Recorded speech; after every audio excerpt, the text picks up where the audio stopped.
quick video talking about the new evasion and intercept rating in nuclear destruction.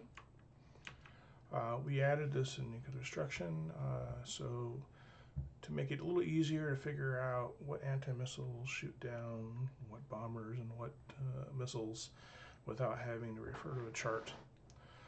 And as we reprint older editions like escalation and proliferation, we will be adding these evasion ratings and intercept ratings to those anti-missiles and delivery systems. The basic concept is that a missile will have a rating equal to the megatonnage it carries. So the old missiles from nuclear war, nuclear escalation, nuclear proliferation are like this, and many of the new missiles are as well. So for example, here the Trident is a hybrid card, but it has an M15, so that means its evasion rating is 15 and it's a missile. Each of the anti-laser or anti-missiles also has an intercept rating, and this one is 70. For example, the anti-missile Ning-3 has a missile intercept rating of 75 and a bomber intercept rating of 75. So if it can intercept any missile that's rated 75 or lower as an evasion rating. So for example, this anti-missile Ning could shoot down this Trident, since the Trident is only M15. It could shoot down this Coyote, which is M40, but it couldn't shoot down this RS-28 Satan II, which is an M90. These are the ones in nuclear destruction, and like I said, the other ones, there's a chart on the back of the rule book for the older ones, and you can refer to those to figure out what the intercept rating is. We'll talk about the best one is anti-missile lasers, has a missile intercept rating of 200 and a bomber intercept rating of 200, and this is the best anti-missile game card in the game, in any of the games. This will currently shoot down anything. So, and this one here is a 50-50, so this one would not shoot down this Blackjack, Tu-160 Blackjack, but would shoot down this Trident, for example. And the last one is the EKV anti-missile. This one only shoots down missiles. You notice it has a bomber intercept rating of 0 and a missile intercept of 90, so it wouldn't shoot down this Tu-160 Blackjack, but it would shoot down this Trident or this RS-2890, RS-28 Satan II, because it only has a 90.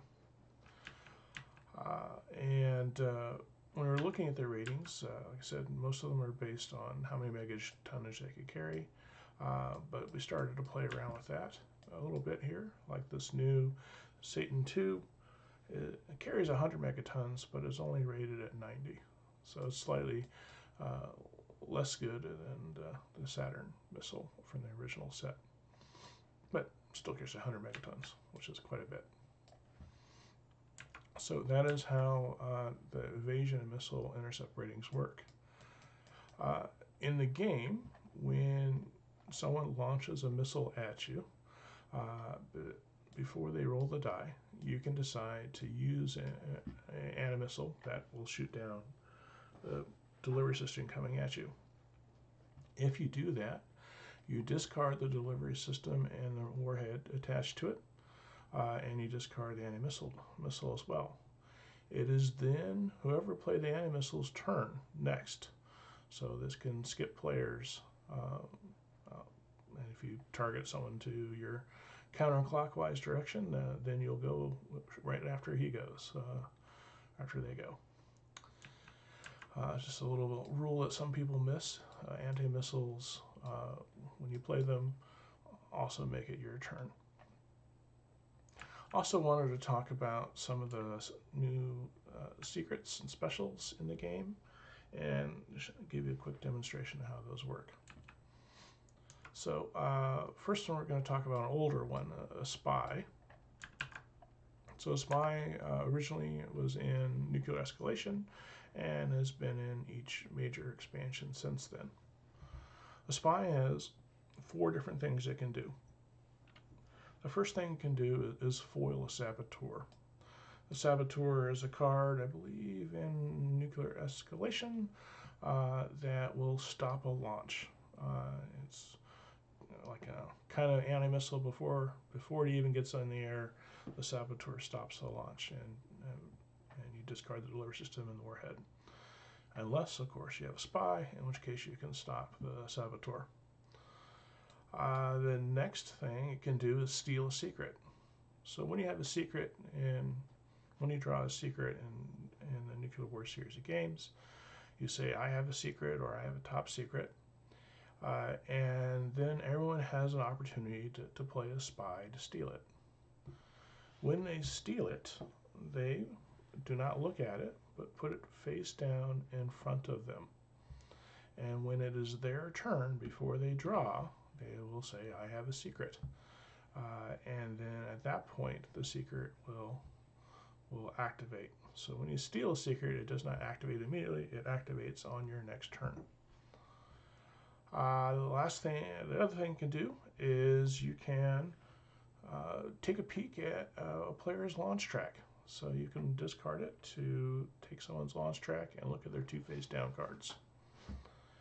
And the final thing a spy does is counter another spy. So say someone wants to look at your launch track, you can play a spy and say, no, I think you're not going to look at my launch track.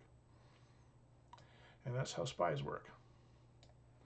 So next one I'm going to talk about is Sneaky Missile. This is one of the new ones in Nuclear Destruction. And by the way, as the newer editions will always tell you what deck it comes from. So this Nuke D here at the bottom means it's Nuclear Destruction. As we reprint sets, each set will have a marking. Some of the older ones do, some do not. But that will be a feature in all future reprints. So what does Sneaky Missile do? So this is a fun one. When you launch a missile at a player's population, and the reason it says that is because you can launch a missile at other things in certain games. So like in Escalation and Proliferation, there's submarines and atomic cannons that you can launch a missile at instead.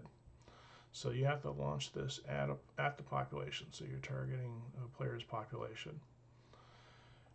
You resolve the missile as normal, so say we'll go back over to this side here, and we'll launch this Coyote with this 15 megaton warhead. Right? So you'd normally do 3 million, you'd spin the spinner, we could even give it a little flick here and see what we got. Nothing extra. So it does 3 million. We won't roll the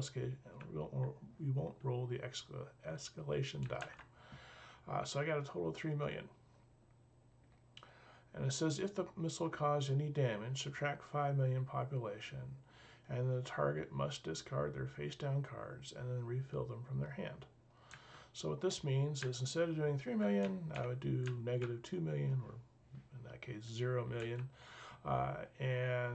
So it wouldn't do any damage, but they would have to discard the 2 cards, their 2 face down cards, and replace them from their hand. So what happens if they don't have any cards in their hand? This could happen in some strange circumstances. In that case, they would refill it on the start of their next turn. They would draw up enough to fill up their launch track. But generally, you'll have 2 cards in your hand. But whatever cards you have in your hand is what you'd have to replace them with. So that's how Sneaky Missile works. So if you see an MX missile or a big Saturn delivery system has been popped up, you may want to play this to get rid of that 25 or 100 megaton warhead that's right behind it. So next up, we're going to talk about Quagmire. So Quagmire says, after declaring war on a small neighbor, you find out your military is full of corruption. Discard all the cards on your launch track and play cards from the deck onto your launch track. Discard any cards that cannot go on a launch track without effect and replace them. So what happens here is when this is played, you'll have to discard your 2 face down cards. And then you will grab 2 random cards off the deck and put them on your launch track. You look at them, you can peek at them, obviously, and as long as they would normally go on a launch track, that is fine. So like for example here, I got a Propaganda and Megaton. Both of those are legal to play on the launch track, so I would put them on a launch track. I wouldn't be able to choose the order. I would choose one to go in the first slot, and then the second one, the first card would go in the first slot, second card would go in the second slot. So I can't mess around with this. So not a great card for you to draw. Hopefully someone will steal it with their spy. Alright. So let's go to the next card here, which is AI Takes Over. So AI Takes Over says, perform a final strike using only missiles. You destroy the AI and continue play normally. Fill your launch track. So what happens when you play this is you get to do a final strike with the cards in your hand and on your launch track, but you can only use missile delivery systems. So for example here, looking at these cards here, you could do the Coyote and this, but you couldn't take, say, this TU 160 Blackjack and use a warhead with this one because this is a bomber. The way you tell missiles versus bombers is, well, first the evasion rating will be a B for bomber or M for missile. In addition, the bombers are ones that can carry multiple warheads, where the missiles only carry 1 warhead. So after you've done your final strike, you go ahead and fill up your launch track, and you're ready to go. And then of course you'll be drawing up to your hand size at the end or the beginning of your next turn. So that is how AI Takes Over works. Last one is one of my favorites. It's a Zombie Nation. And it says you may play this card face up when targeted by a delivery system. Whenever you lose population due to a warhead, put 1 million on this card. After the next final strike, that player takes the population. They drop to 4 cards for the rest of the game instead of 8. So what this means is, say I'm targeted with this this Coyote and this 15 megatons. Okay, I've been targeted by a missile. I can now, or a delivery system, doesn't have to be a missile, it could be a bomber. I can now play this. And let's say I lose that 3 million population. Well, if I lose any population, then 1 million of it would go onto the zombie card. And that's all that would happen. And this continues. Anytime I lose population due to a delivery system, I am going to add 1 million to this card. Notice only delivery systems, propaganda, specials, secrets, nothing else will generate zombies, only a delivery system. At some point, some player is going to run out of population and do their final strike. It may not be me, it may be a different player.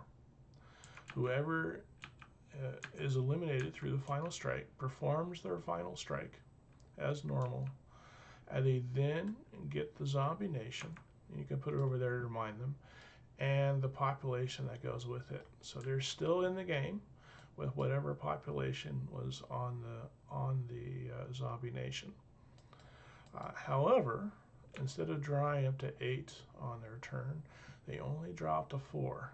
The zombies are a little slow, so they're not quite as quick on the feet, so they have a lot less selections that they can make for their launch track. Every other respect, they are in the game and ready to go. And that is the last of the fancy cards in nuclear destruction that look like they might need a little help understanding. I hope you enjoyed the video, and that's it.